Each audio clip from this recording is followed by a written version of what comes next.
I think most of you are probably familiar with an experiment involving a frog and boiling water. They tell us that if you put a frog into a pan of boiling water, the frog will jump out. If you take the same frog and you put it into a pan of cold water and you slowly heat the water up to boiling point, the frog doesn't jump out. The reason why it doesn't jump out is because the change in temperature is gradual and incremental, and that doesn't lend itself for radical decisions, despite the fact the environment in which the frog is living has changed dramatically into a hostile one.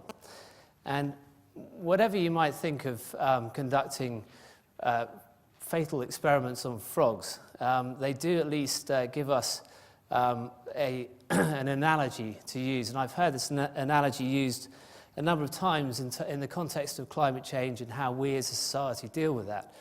But I think it also can be applied to the corporate community and how they respond to the evolving transition into a sustainable economy.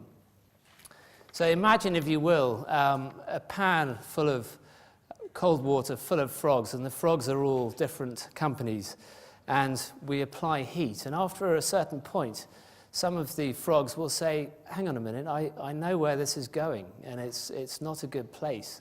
We must get out. And so they jump out, and they hope to find somewhere that is less competitive and where they can turn into a bigger frog. And these frogs are GE, they're Siemens, they're M&S, they're companies who are doing very well out of putting sustainability into the heart of their strategy. The frogs who are still in the pan are frogs or companies who are looking at sustainability as a CSR issue, as a compliance issue, and where their board is not seeing how hot the water is going to get. Now, the question is, what is causing that water to heat up? And the answer is that there are a number of drivers that are causing the water to heat up or driving the evolution to a sustainable economy. But the biggest one is policy. How do we know that? We ask experts. Those experts are you. In our survey in December, we asked you, how effective do you regard the following in driving the sustainability agenda in your company? Government policy came out equal top with customer pressure.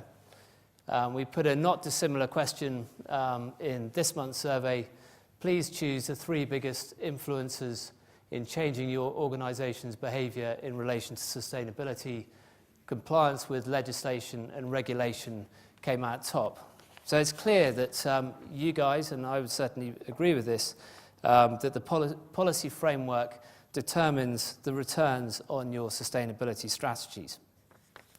So I want to turn now to the policy framework, particularly to look at the UK and globally. We're now 10 months into a new government, and we can see what the signature policies of this new government are. They are the energy market reform, the Green Investment Bank, and the Green Deal. And you're starting to form an opinion on this government. We asked you in the March survey, how do you rate the current government compared to the last government?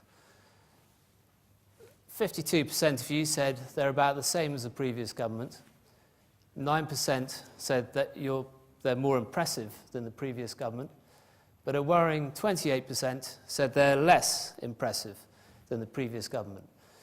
Now, we didn't ask, what do you think of the previous government, because that could have all started to get quite depressing. Looking globally, there's undoubtedly progress being made on the global framework. But I think within that, there are lots of different speeds of change, particularly some of the biggest economies. The US seems quite happy to remain inside the pan, enjoying a bit of warmth for the time being. The Australian frog is trying to jump out. It's costing it prime ministers. And the big Chinese frog may be about to do a giant leap out of the pan altogether. In 2010, China invested more in wind than the rest of the world put together.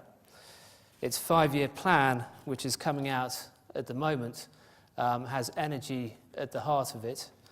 And we're fortunate to have Isabel Hilton here tonight from China Dialogue. She's going to join us on the speakers table, and that conversation will be written up and shared with you in the newsletter.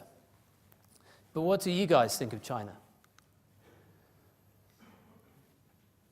Over half of you agree or partially agree with the statement that China is committed to winning the green economy race. Just under half of you agree or partially agree that China will emerge as the leading positive force in climate negotiations. And that 3 years ago would have been a pretty controversial proposition.